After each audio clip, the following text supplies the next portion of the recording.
नमस्कार दोस्तों, मेरा नाम है विवेक अग्रवाल और आज है तारीख 11 अगस्त 2026 और आज की वीडियो में मैं एक पॉलिसी क्वेश्चन को समझने की कोशिश कर रहा हूँ और वो क्वेश्चन है कि इंडिया में मॉडर्न मेडिसिन्स को प्रिस्क्राइब करने का राइट एग्जैक्टली किसके पास होना चाहिए और अगर इंडिया में डॉक्टर्स और हेल्थ केयर प्रोफेशनल्स की शॉर्टेज है तो क्या एग्जिस्टिंग हेल्थ केयर वर्कफोर्स को like BHMS, Ayurveda additional training दे के हम हेल्थ केयर एक्सेस को इम्प्रूव कर सकते हैं या फिर ऐसा करना पेशेंट सेफ्टी के लिए रिस्की हो सकता है। आज हम इसी पूरी डिबेट को स्टेप बाय स्टेप समझने की कोशिश करेंगे। तो चलिए एक सिचुएशन इमेजिन करते हैं कि आप क्लिनिक में जाते हैं, आपके सामने एक डॉक्टर है, आपको पता चलता है कि उन्होंने बीएचएमएस किया है, एमबीबीएस नहीं, लेकिन उनके पास एक एडिशनल क्वालिफिकेशन है जिसके थ्रू वो सिलेक्टेड मॉडर्न मेडिसिन को प्रिस्क्राइब कर सकते हैं, राइट? अब डॉक्टर आपको एक प्रिस्क्रिप्शन देते हैं और मैं आपसे एक सिंपल क्वेश्चन पूछता हूं, would you take that prescription?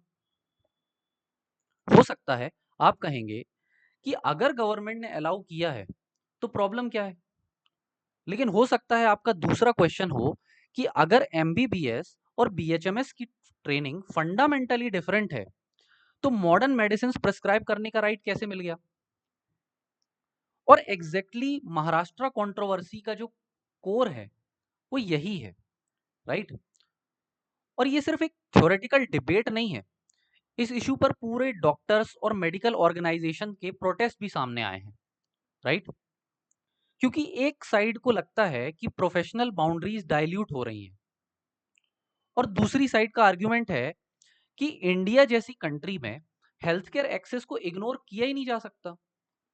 तो एक तरफ है पेशेंट की सेफ्टी और प्रोफेशनल स्टैंडर्ड्स और दूसरी तरफ है access to health care and utilisation of available man power. आप समझ रहे हैं? तो अब इंटरेस्टिंग क्वेश्चन ये है कि क्या दोनों ऑब्जेक्टिव्स को एक साथ अचीव किया जा सकता है? तो आज का टॉपिक है who gets to prescribe, homeopathy, modern medicine and India's doctor crisis. लेकिन वीडियो को सिर्फ होम्योपैथी वर्सेस एलोपैथी बनाना बहुत इजी होगा। मैं चाहता हूं कि हम इस इशू को थोड़ा बिगर लेंस से देखें, राइट?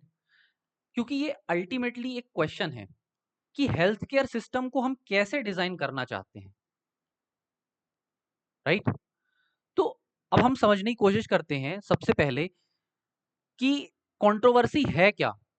तो हुआ कि ये है मित्रों कि महाराष्ट्र ने एक पाथवे क्रिएट किया है, सीसीपीएमपी सीसीएमपी, जहां एलिजिबल होम्योपैथी प्रैक्टिशनर्स जो हैं एक एडिशनल सीसीएमपी ट्रेनिंग करेंगे, उसके बाद स्टेट फ्रेमवर्क के अकॉर्डिंग रजिस्ट्रेशन सीख कर सकते हैं, राइट?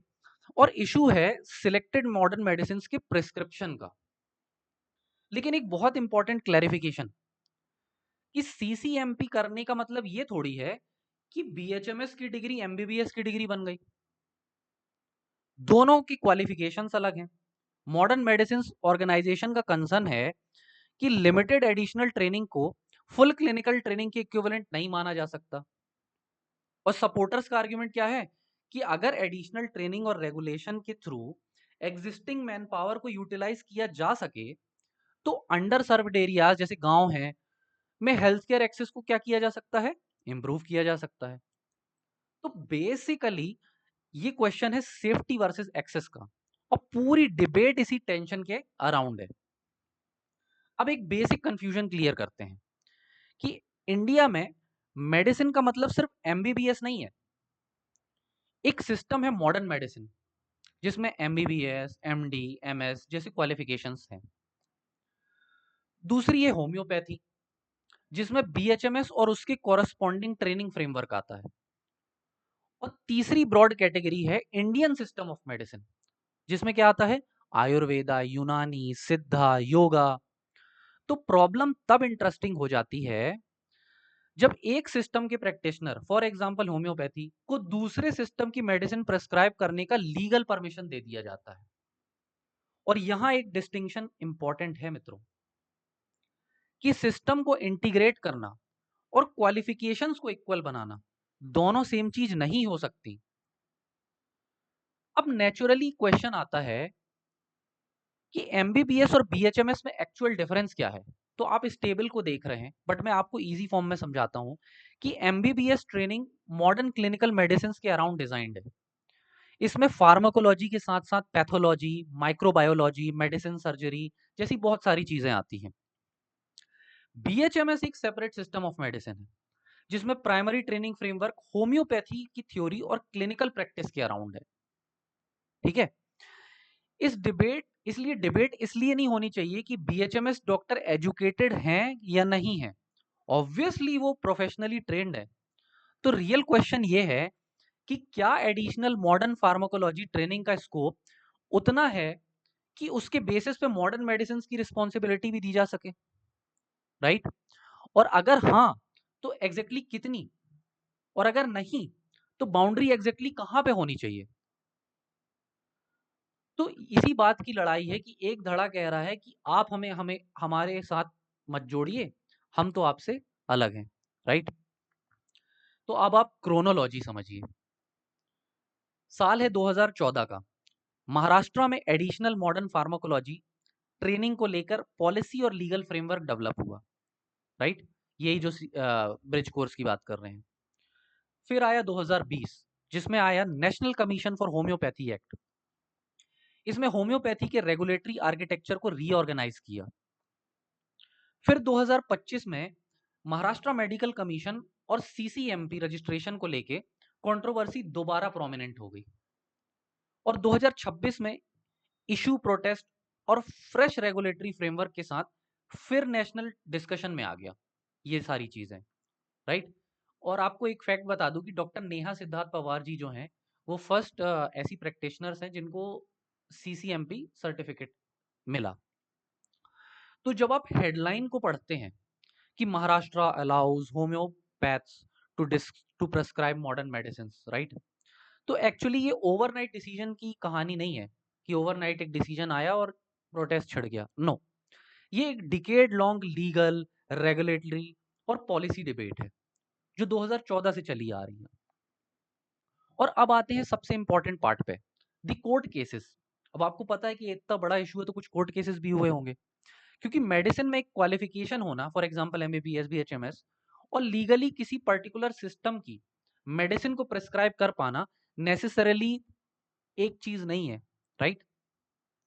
तो एक इंपॉर्टेंट सुप्रीम कोर्ट केस है पूनम वर्मा वर्सेस अश्विन पटेल। इस केस में होम्योपैथिक प्रैक्टिशनर्स के एलोपैथिक ट्रीटमेंट का लीगल क्वेश्चन सामने आया बिकॉज एक पेशेंट की डेथ हो गई थी। और एक और इंपॉर्टेंट केस है मुख्तियार चंद वर्सेस स्टेट ऑफ पंजाब। यहां रजिस्टर्ड मेडिकल प्रैक्टिशनर्स और प्रिस्क्रिप्शन राइट्स के लीगल फ्रेमवर्क को एग्जामिन किया गया। Qualification, registration, scope of practice, तीनों अलग अलग कॉन्सेप्ट्स हैं और पॉलिसी बनाते वक्त इन तीनों को क्लियरली डिफाइन करना जरूरी है।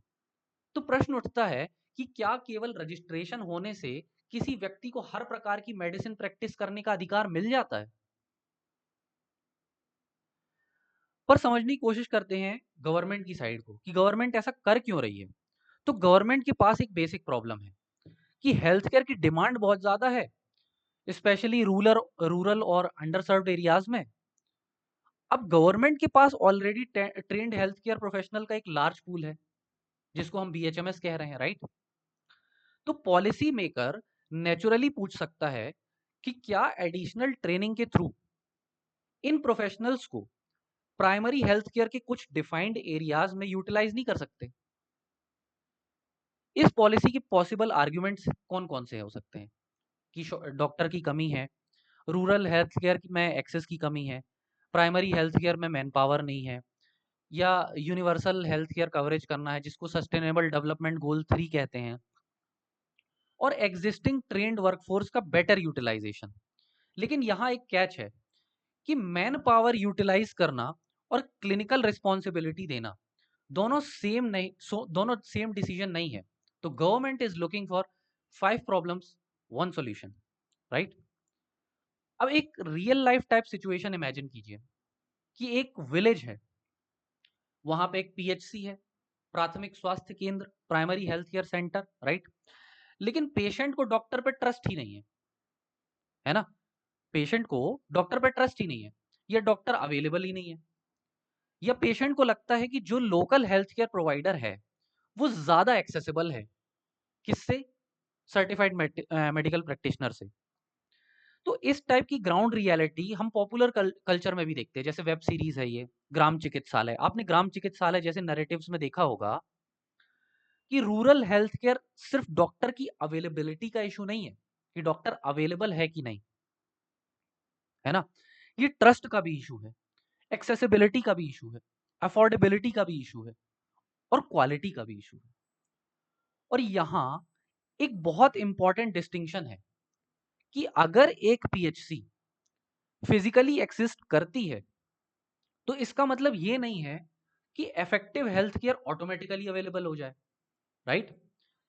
हेल्थ केयर सिस्टम तब काम करता है जब पेशेंट को right professional, right diagnosis, right medicine और right referral system right time पर मिले। समझे? अब आप ये शहर का अस्पताल देख रहे हैं और ये गांव का अस्पताल देखिए, दोनों में डिफरेंस। प्रश्न उठता है कि डॉक्टर तो मौजूद है, क्या वह उस जगह पे मौजूद है जहां पे पेशेंट को उसकी जरूरत है? तो सवाल उठता है डिस्ट्रीब्यूशन का। अब आप ये देखिए कि थायराइड का गोली दे तो रहे हैं, आप खाइएगा, अगर ठीक हो गया मतलब थायराइड ही था, और नहीं हुआ तो। अब डॉक्टर पॉपुलेशन रेशियो की बात करते हैं और एक नंबर देखते हैं। आप इस मैप को देखिए, कुछ ब्लू एरियाज हैं जहां पे डॉक्टर्स और पॉपुलेशन रेशियो थोड़ा ठीक है, और कुछ रेड और डार्क रेड एरियाज है जहां पे पॉपुलेशन रेशियो खराब है। तो एक रिपोर्ट है पीआईबी की जिसमें ये कह रही है कि इंडिया का डॉक्टर टू पॉपुलेशन रेशियो जो है, एक डॉक्टर 811 लोगों पे है, ठीक है? तो पहला रिएक्शन क्या होगा आपका, जो कि मतलब ऑब्वियसली डब्ल्यूएचओ के बेंचमार्क से ठीक दिख रहा है पीआईबी की रिपोर्ट में। तो आपका पहला रिएक्शन क्या होगा? वाओ, तो फिर इंडिया में डॉक्टर शॉर्टेज है ही नहीं। लेकिन वेट, यहां नंबर एक इंपॉर्टेंट एजम्पशन के साथ कैलकुलेट किया गया है। इसमें रजिस्टर्ड एलोपैथिक डॉक्टर्स के साथ आयुष प्रैक्टिशनर्स भी काउंट किए गए हैं, है ना? और एक्टिव अवेलेबिलिटी का एजम्पशन भी है। तो इसका मतलब ये नहीं है कि हर 811 इंडियंस के लिए एक एमबीबीएस डॉक्टर अवेलेबल है। आप समझे? और यही रीजन है कि हेल्थ केयर स्टेटिस्टिक्स को सिर्फ हेडलाइन नंबर से इंटरप्रेट करना सही नहीं है। टोटल नंबर एक चीज है, लेकिन डिस्ट्रीब्यूशन, अवेलेबिलिटी और स्पेशलाइजेशन ये कंप्लीटली डिफरेंट चीजें हैं, है ना? और अब आते हैं एक्चुअल प्रॉब्लम पे, द डिस्ट्रीब्यूशन। तो आप स्लाइड में देख रहे हैं कि 75 से 80% डॉक्टर जो हैं अर्बन एरियाज में मतलब सर्व करते हैं, जो कि 35% पॉपुलेशन है। तो अगर मेजोरिटी डॉक्टर्स अर्बन एरियाज में कॉन्सेंट्रेटेड हैं और मेजोरिटी पॉपुलेशन का एक सिग्निफिकेंट पार्ट रूरल एरियाज में रहता है, जो कि लगभग 65% है ना? तो नेशनल एवरेज आपको पूरी स्टोरी बताएगा ही नहीं। आप समझ रहे हैं?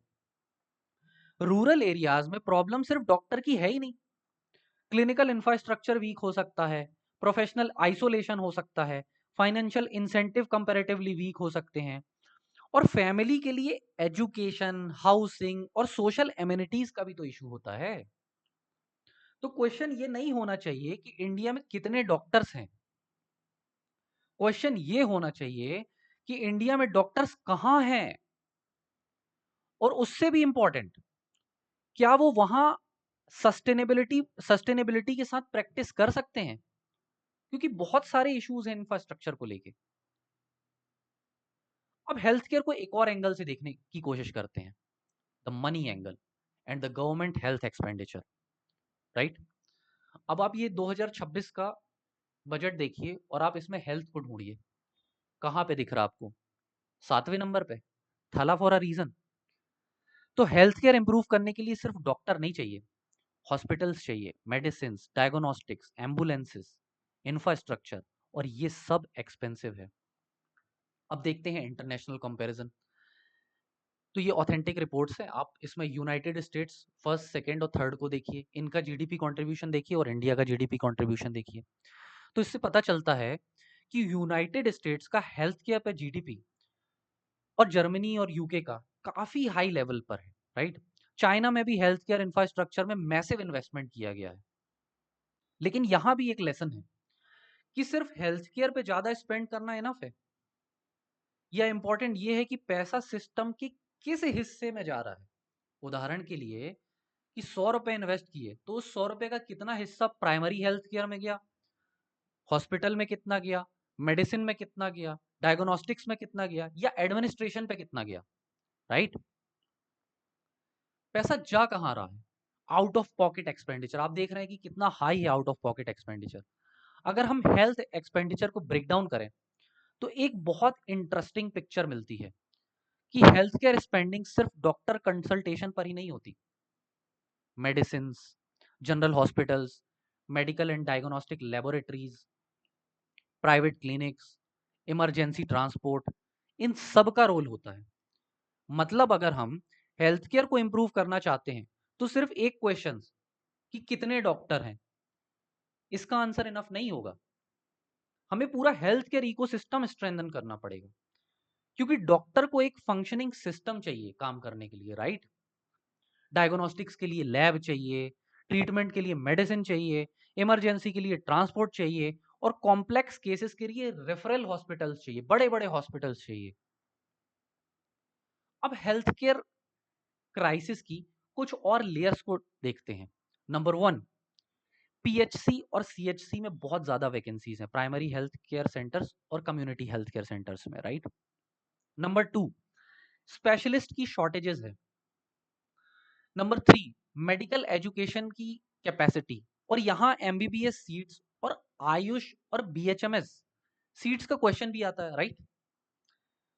लेकिन एक इंटरेस्टिंग डिस्टिंक्शन भी है, मेडिकल सीट बढ़ाना और हेल्थ केयर डिलीवरी को इंप्रूव करना, क्या ये वो दोनों एक ही चीजें हैं? नहीं। आप डॉक्टर्स प्रोड्यूस कर सकते हैं, लेकिन अगर वो डॉक्टर्स रूरल एरियाज में जाना ही नहीं चाहते, इंफ्रास्ट्रक्चर अवेलेबल ही नहीं है, स्पेशलिस्ट रेफरल सिस्टम ही वीक है, तो सिर्फ सीट्स बढ़ा देने से प्रॉब्लम सॉल्व हो जाएगी क्या?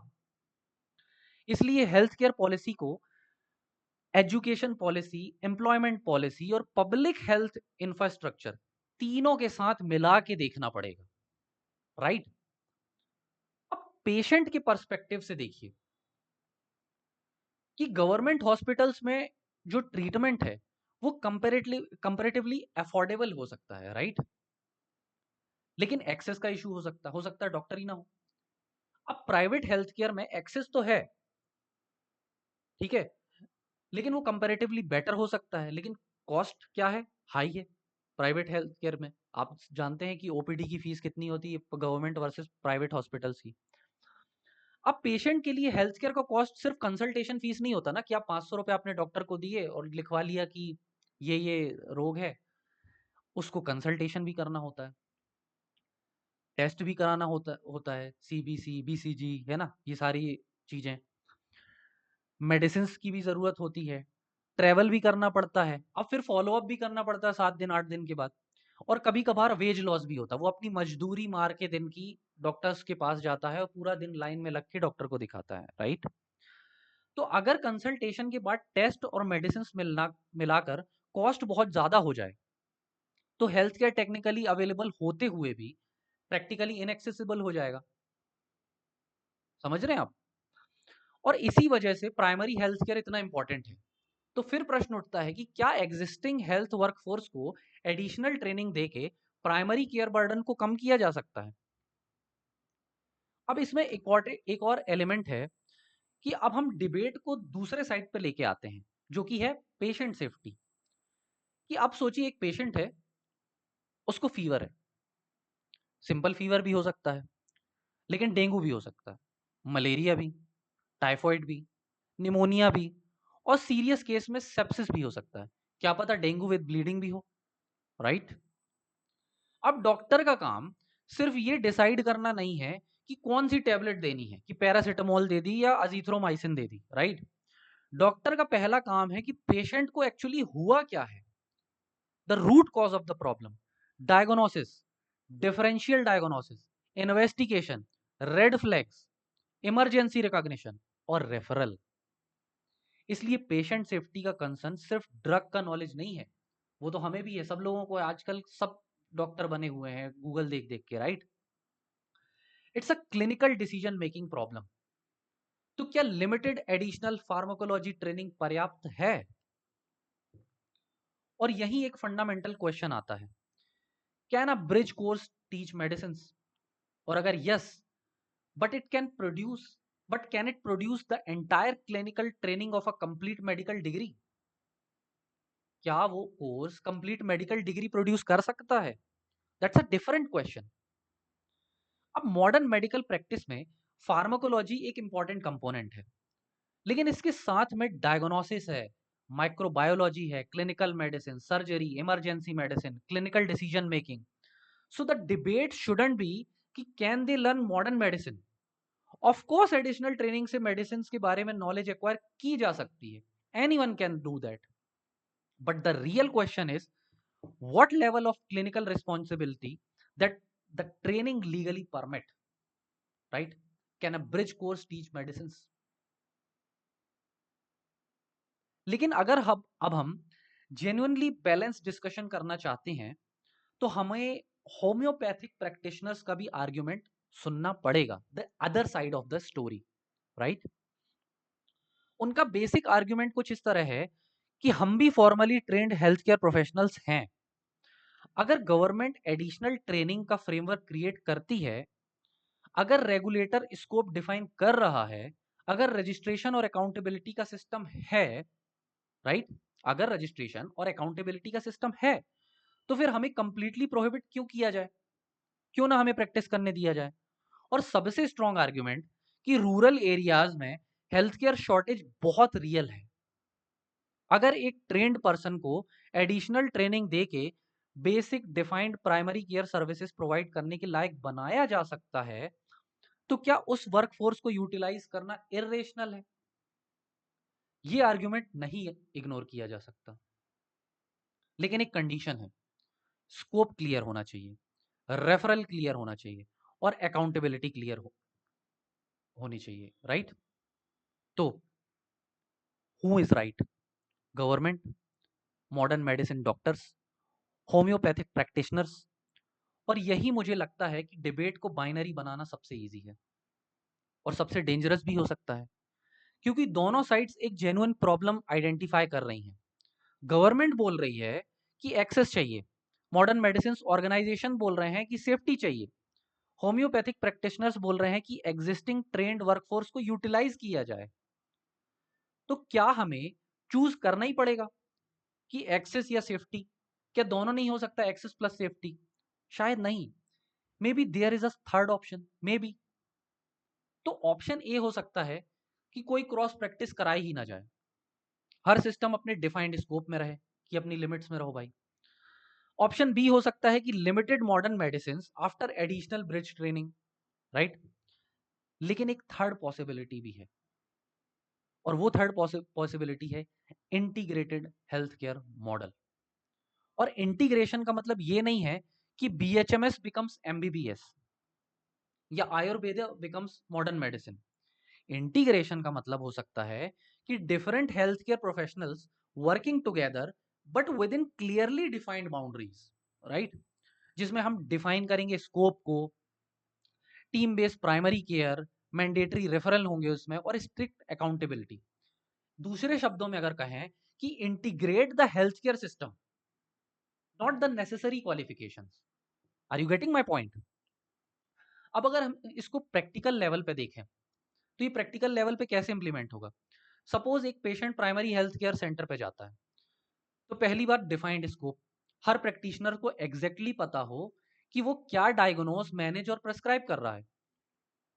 दूसरे नंबर पे team based primary care, different professionals जैसे आयुर्वेदा, आयुष, एमबीबीएस एक कोऑर्डिनेटेड टीम का पार्ट हो सकते हैं।